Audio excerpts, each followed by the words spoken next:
आज़ादी की लड़ाई यहाँ पे इकट्ठे होकर लड़े हम। कहा किशोरी घबराना नहीं है, में हम लोगों की ही गलती थी। ये तो फैसला क्योंकि राहुल जी ने छोड़ दिया था, अच्छी नस्ल के पशुओं पे ही डेवलप करेंगे, अमेठी के अंदर करेंगे। अगर वो 83 में आती है, मैंने 40 साल के अंदर पाया है। हमारे हर अंदेशे के ऊपर ये अंदेशा लगाते चले जा रहे हैं। के बाद उन्होंने कहा भी मैं चाहता हूँ कि पहले प्रियंका जी आए, फिर ये हुआ कि बहन जी लड़ेंगी नसबंदी और ये वाला। नहीं, मार्जिन तो देखो जनता तय करती है, या अहंकार होगा कि मैं कोई मार्जिन तय करूँ। अमेठी लोकसभा सीट से कांग्रेस ने केएल शर्मा को प्रत्याशी बनाया है। अमेठी वो सीट जिस पर आखिरी दिन तक कांग्रेस को अपने कैंडिडेट का इंतजार था, पर जब नाम आया तो केएल शर्मा का। केएल जी शर्मा जी सब साथ हैं। सर बहुत बहुत स्वागत है आपका। Thank you sir.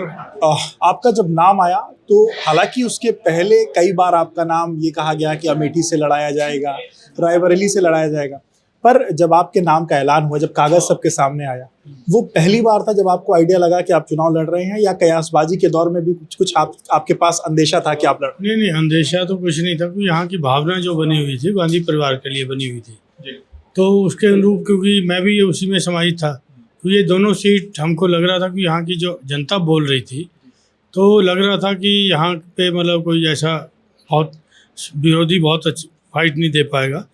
तो ये हकीकत जनता की थी, मैं भी अपने आप को उसमें समाहित किया हुआ था। लेकिन निर्णय नहीं हो रहा था, निर्णय हो रहा था, ये हो रहा था। लेकिन हमने यहाँ पे इलेक्शनिंग शुरू कर दिया था। हम लोग क्या कि नॉमिनेशन का है भैया, चलो तैयारी करके रखो, डेट बाद में बता देंगे कि 2 को होगा या 1 को होगा, 3 को होगा, ठीक है। तो होते होते सब लोग वर्कर भी हमारे परेशान हो गए, ठीक है, कि भाई क्या है डेट है। फिर रात भी बज गई, फिर सुबह का ही लास्ट दिन रह गया। तो लेकिन रात को निर्णय हुआ कि मतलब आपको यहाँ से लड़ना है और उनको वहाँ से लड़ना है। पब्लिक डोमेन में तो ये सुबह 6-7 बजे के बाद में चीज़ें आई, आपको कब पता चला? 2 तारीख को रात में पता चल गया? नहीं, मेरे को हाँ रात में मतलब पता लग गया था, आदेश आ गया था, तो मतलब ये है। तो लेकिन डिक्लेरेशन तो बाद में ही हुई, ठीक है। तो मैंने तब भी कहा कि मैं कहा कि मेरा ख्याल आपको लड़ना चाहिए। ये चीज़ें जब हुई तो आपको लगा बीजेपी इसको लेकर के जो परसेप्शन क्रिएट कर रही थी कि जो डरो मत का नारा दे रहे थे वो खुद अमेठी से डर के निकले, आपने ये बात आलाकमान से रखी कि इस तरह की कोई बात आ सकती है, आपको ऐसा नहीं करना चाहिए, आपने ये बात? नहीं, देखिए क्या था, विरोधी तो हमारी हर एक्शन के ऊपर कोई नारा निकाल रहा है, ठीक है।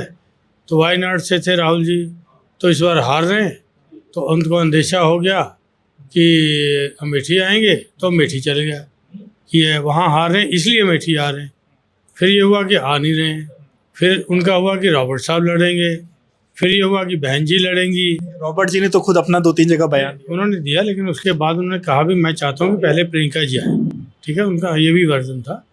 तो ये किया, हमारे हर अंदेशे के ऊपर ये अंदेशा लगाते चले जा रहे थे कि ये होगा, ये होगा। वो हर दिन वो भाषण में आ जाती थी चीज़, जो र्यूमर्स होते थे वो आ जाती थी। तो लेकिन यहाँ की जनता का ये था कि गांधी परिवार यहाँ पे रहे।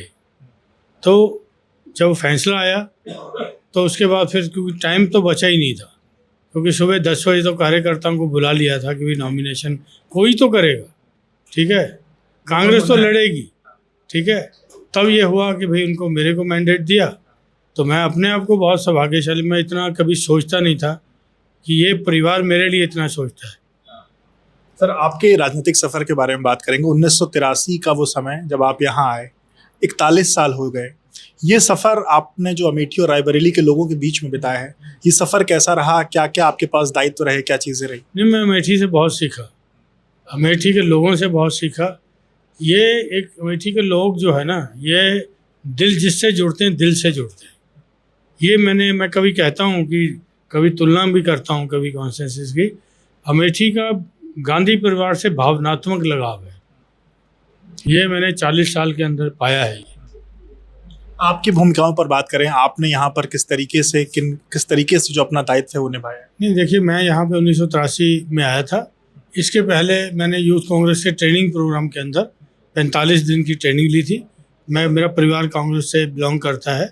मेरा जो मेंटर था सतपाल प्राशर, कांग्रेस का, जिन्होंने मेरे को दिल्ली तक भेजा था, यूथ कांग्रेस के अध्यक्ष थे। मैं उनकी कमेटी में। कितने साल की उम्र रहेगी सर जब आप 83 में यहाँ? 22 साल की, इतना ही थी। तो ठीक है, तो आगे वो जो मशीन होती है ऐसे वाली, पहले उसी से दाढ़ी बनती थी। पहली शेव मैंने जायस में कराई। अच्छा ये बड़ा यादगार है। पहले होता था ना, वो ऐसे नहीं करते थे, तो मतलब यह तो जुड़ाव उसी तरह का था। चैलेंजेस भी बहुत थे कि उस समय अमेठी विकास के दौर से गुजर रही थी, तो हमने उस अमेठी को विकास को आंखों से देखा। ठीक है, जो लोग अभी कहते हैं कि अमेठी का तो विकास ही नहीं हुआ, अगर वो 83 में आते तो उनको यहाँ अमेठी का विकास समझ आता। अब जो बॉम्बे, कलकत्ता और बड़े बड़े मेट्रो सिटीज़ में रह के आ गए, उनको अमेठी का विकास लगेगा ही नहीं।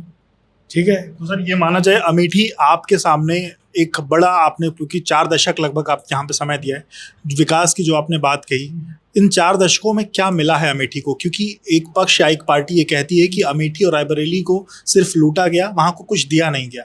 आपने क्या दिया अमेठी को, या इस परिवार ने क्या दिया? देखो यहाँ पे जब राजीव जी आए थे, क्योंकि संजय जी ने पहले यहाँ शुरुआत करी थी। संजय जी को 70 में ही इलेक्शन हार गए थे, वो नसबंदी और ये वाला कुछ इश्यूज थे। उसके बाद संजय जी 80 में फिर जीत गए यहाँ से। उनका भी बड़ा विज़न अच्छा था, लेकिन क्या हुआ कि हमारे बीच बहुत ज़्यादा रहे नहीं। ठीक है, फिर निर्णय हुआ कि राजीव जी को भेजा जाए, उनकी नौकरी छोड़ के इधर आए। तो राजीव जी ने बेसिक इंफ्रास्ट्रक्चर पे पहले जहाँ ध्यान दिया, क्योंकि यहाँ का किसान जो है वो पहले यहाँ कहता था कि हम 8 महीने का अनाज पैदा करते हैं, 4 महीने का हम बाज़ार से खरीद के खाते हैं। तो ये था, बेसिक चीज़ ये थी। राजीव जी ने इसको दूर किया, इरिगेशंस के यहाँ प्रोजेक्ट बनाए, तो उसमें क्या हुआ, किसान की आमदन बढ़ी। तो बढ़ी तो फिर किसान ये कहने जा रहे थे मुझे 2022 का वो नारा कि 2022 तक किसानों की आमदनी दोगुनी कर देंगे, वो अभी बात आऊँ तो वो था। तो किसानों की आय बढ़ी, फिर किसान कहने लगा कि हमारा 12 महीने का अन्न पैदा होता है, 4 महीने का हम बेच लेते हैं, तो एक तरह से दुगनी आय वाला ही बात हो गई। तो ये सारी चीज़ें हुई। उसके बाद फिर इंफ्रास्ट्रक्चर पे जोर दिया गया। तो इंफ्रास्ट्रक्चर के लिए हुआ कि भाई यहाँ के जॉब, लोग बाहर जाते हैं, उस समय तो कोई कम्युनिकेशन के साधन नहीं होते थे। ऐसी भी घटनाएं होती थी कि बाहर बेचारा लेबर कर रहा था, मर गया, पता ही नहीं यहाँ के घर वालों को कि हमारा बच्चा मर गया है। ठीक है, तो उन्होंने कहा कि हम यहाँ पे ही डेवलप करेंगे, अमेठी के अंदर करेंगे। तो गांधी परिवार ने और यहाँ की सरकार से ये किया कि जगदीशपुर इंडस्ट्री एरिया, जिसके अंदर 400-500 यूनिट वहाँ बने, उनको टैक्स हॉलीडेज दिया, सब्सिडी दिया। यहाँ के कितने जो भी यहाँ फैक्ट्री लगाएगा उसकी इतनी सब्सिडी दिया जाएगा। तो सब्सिडी मतलब यहाँ शुरू हुई, तो इंडस्ट्री लगी, तो एकदम यहाँ पे नौकरियों की मतलब वो हो गई। तो सारी चीज़ें हुई, तो लोगों ने देखा यहाँ विकास हो रहा है।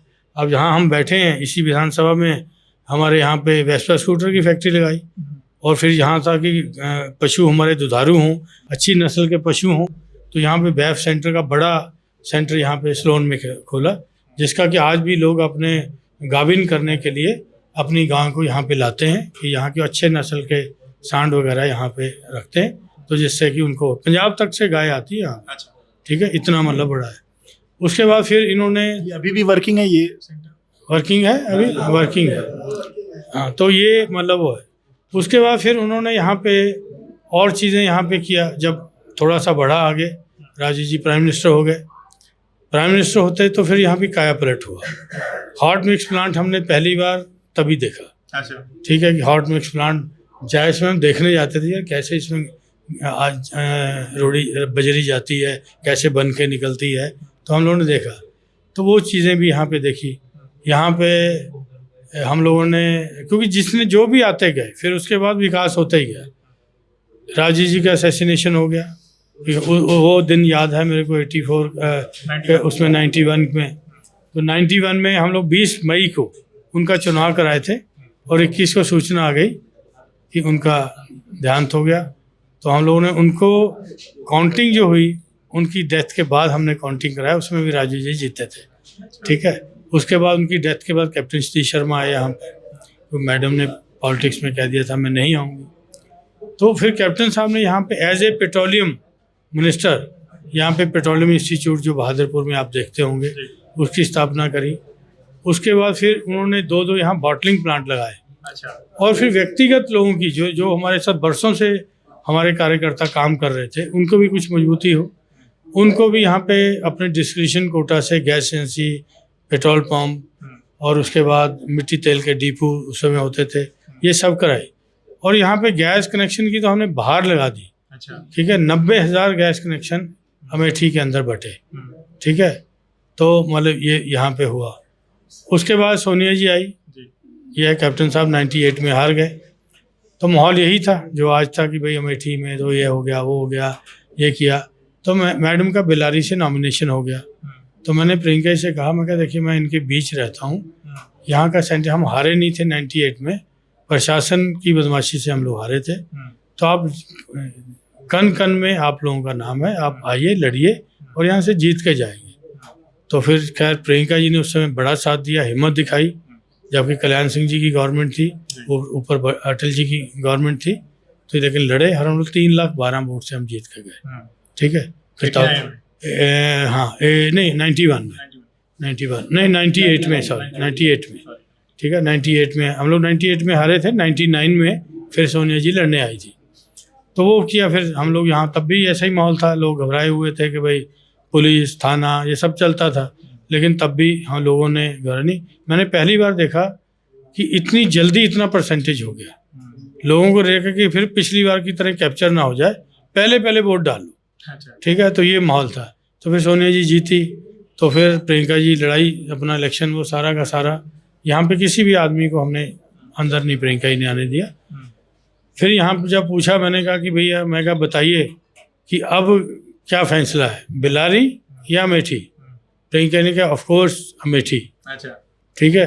फिर वो परंपरा फिर चल गई। ठीक है, फिर 2004 से राहुल गांधी, फिर अगले इलेक्शन में राहुल जी आ गए। ठीक है, फिर राहुल जी यहाँ से वो इलेक्शन जीते, अगला इलेक्शन जीते।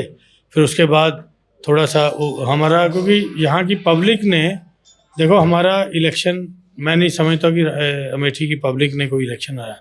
53,000 का कोई मार्जिन नहीं पा लिया। 19 की हार को आप मानते हैं कि वो पब्लिक ने नहीं हराया, कोई और कारण था? कारण और थे, उसमें हम लोगों की ही गलती थी। ठीक है, तो हमने उसको डिस्कस किया, सब लोग समीक्षा करी, तो कुछ गलतियां हमारी साइड से थी, पब्लिक की साइड से नहीं थी।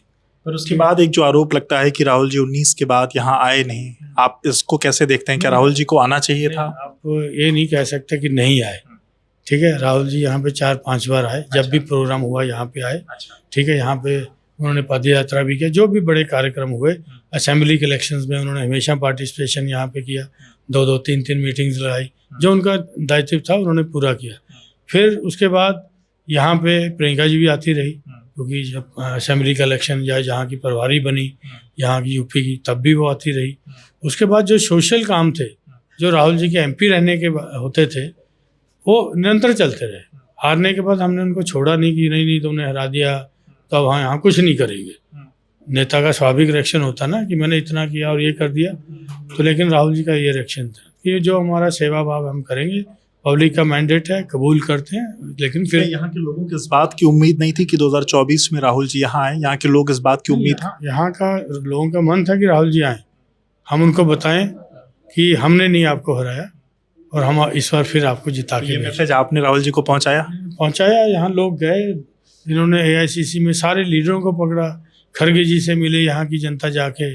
ठीक है, सारी CWC से मिली, बड़े बड़े नेताओं को जाके मिले, जैसे हम एक MP की टिकट मांगने जनता जाती है, तो सब इन लोगों ने किया हुआ। तो उसके बाद अचानक ये जो फैसला हुआ 3 तारीख को सुबह, वो फैसला मतलब उसको आप कैसे देखते हैं? क्या राहुल जी यहाँ लड़ते वो ज़्यादा अच्छा था? रायबरेली में अपनी माँ की सीट पर गए। ये तो फैसला क्योंकि राहुल जी ने छोड़ दिया था कि जो CC की फैसला होगा मैं उसको कबूल करूँगा, क्यों राहुल जी को पूरे देश के अंदर प्रचार करना है। ठीक है, तो अपना वो प्रचार में निकले हुए, नॉमिनेशन कर दिया अपना, जनता के उसमें है, प्रियंका जी को यहाँ रह के इलेक्शन लड़ाएंगी वो। तो क्या अगर वो यहाँ ऐसा करते, यहाँ नॉमिनेशन करके चले जाते, तो क्या कोई नुकसान होता? नो नुकसान होता, फायदा होता है यहाँ भी, दोनों कॉन्स्टिट्यूंसी में। मैं तो कहता दोनों बहन भाई लड़िए, तो लेकिन होता है कि भाई एक इनका परिवार का एक सदस्य इलेक्शन लड़ाता है, ये शुरू से यहाँ पे रही है, परंपरा ही रही है, तो ये ऐसा रहता है। आपको क्या मैसेज मिला राहुल जी की तरफ से, प्रियंका जी की तरफ से? आपको क्या कहा गया? आपका नाम आने के बाद क्या कहा गया? कैसे चुनाव लड़ना है? क्या मैसेज दिया गया आपको? एक ही कहा, किशोरी घबराना नहीं है। और किशोरी घबराने वाले दिन पैदा ही नहीं हुआ। ठीक है, पहली बात है।